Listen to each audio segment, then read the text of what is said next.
If your attention span is collapsing, it's not your fault. It was stolen. Your brain has been rewired by a world designed to distract you. And the scariest part, most people will never get their attention back. But you will.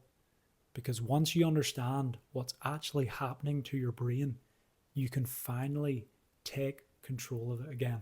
Let me describe your day, and you tell me if this isn't painfully accurate. You wake up, you check your phone before you even check in with yourself, you scroll without thinking, you bounce between apps, you open TikTok or Instagram for 1 minute, and all of a sudden 40 minutes have passed. When you finally sit down to work or study, your brain feels cloudy. You can't stay on one thing, your mind drifts. Your fingers reach for your phone like it's a reflex. But this is the thing that most people don't realize. This is not a motivation problem. This is a neurological conditioning problem.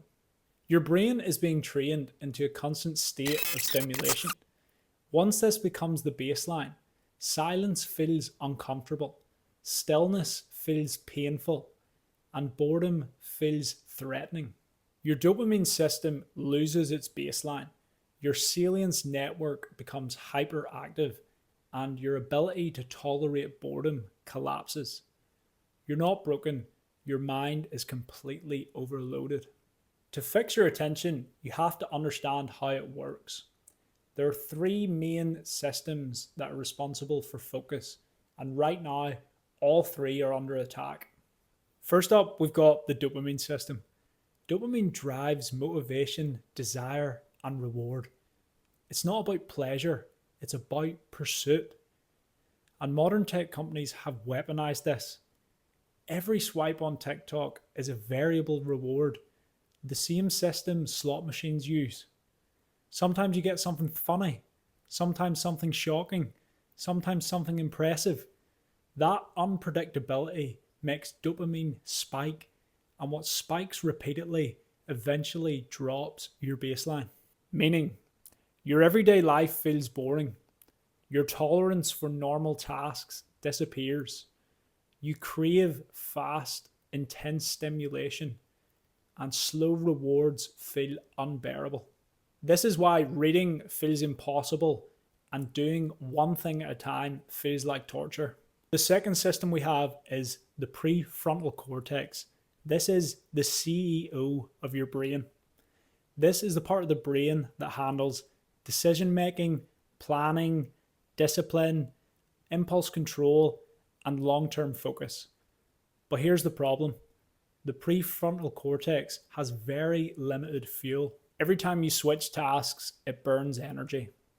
Every text, every notification, every scroll, every micro interruption. Once it's depleted, you become scattered. You lose your ability to be intentional. You move through the day reactive instead of deliberate. And in a world where the average person switches tasks every 47 seconds, most people move through life with a very fatigued CEO. Lastly, we've got the default mode network, the mind wandering engine. This network activates when your mind isn't focused. It drifts, it daydreams, it replays memories, it overthinks. For a healthy brain, this is great. It's where creativity lives. But for an overstimulated brain, the default mode network becomes hyperactive. That's why your thoughts feel loud, you struggle to stay present, your mind jumps around, and you can't finish tasks. You're stuck between wanting more stimulation and wanting peace, and you get neither.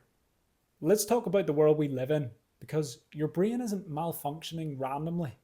It's reacting to a system designed to fragment your focus.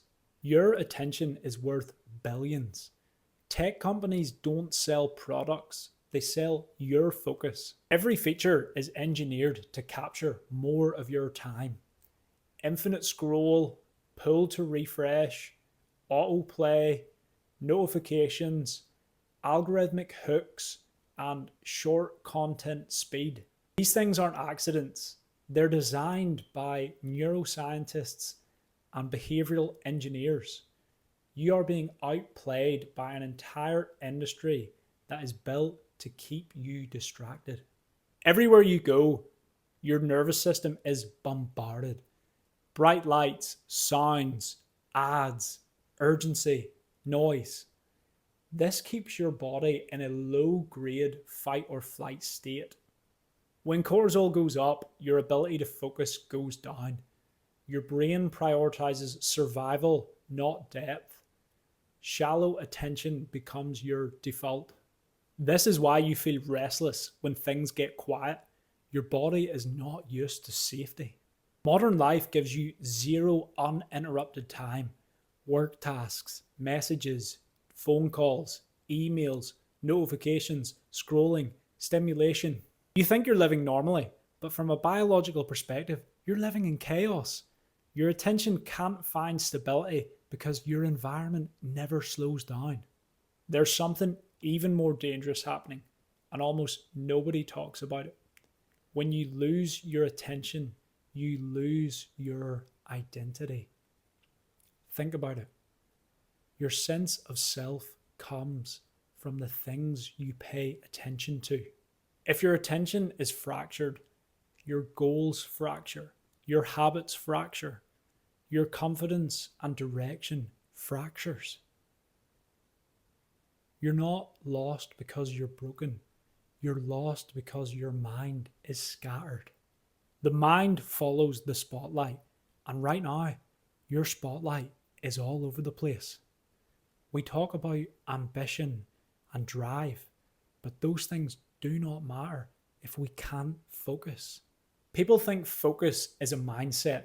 It's not. It's a biological state. Let's break down the chemistry. There's two main neurotransmitters. Firstly, we have acetylcholine. This is your focus amplifier. It sharpens your attention like a spotlight, and it helps you lock on to one task. But overstimulation drains acetylcholine. That's why scrolling results in instant fog. The second neurotransmitter is noradrenaline, sometimes called NORAD.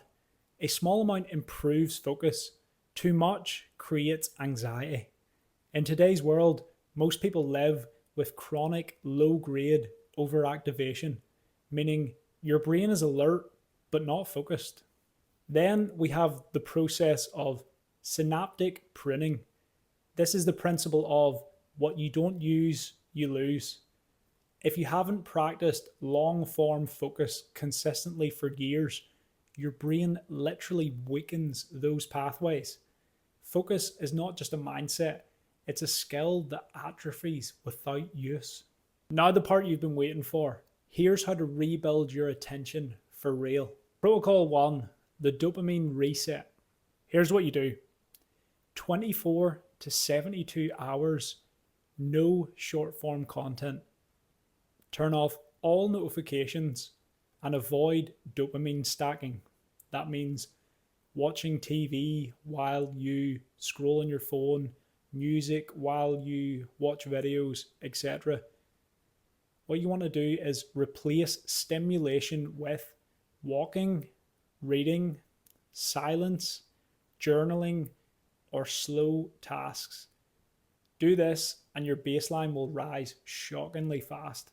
Protocol 2, single task training. Focus on one task at a time. Set a 25-minute timer and put your phone in another room. After 25 minutes, take a 5-minute break and repeat. Your prefrontal cortex will strengthen like a muscle. Protocol 3, controlled boredom. Sit with your thoughts for just 5 minutes. No phone, just stillness. This resets your acetylcholine system and calms your default mode network. Protocol 4, nervous system reset. To focus, you need your body to feel safe. Do this daily.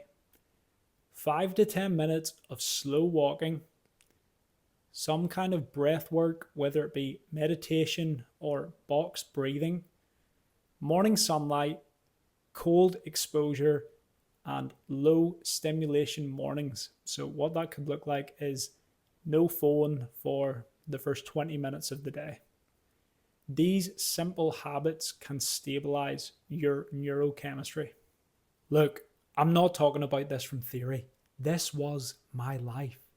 Wasted days with constant screen time, weed addiction that destroyed my dopamine, overstimulated, foggy, unfocused, and reactive. When I quit weed, my system stabilized.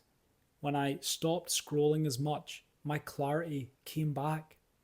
When I started breath work, my nervous system calmed down. And when I started journaling, my thoughts were able to organize themselves. If you want your attention and your mind back, subscribe. We're rebuilding our minds together, one day at a time.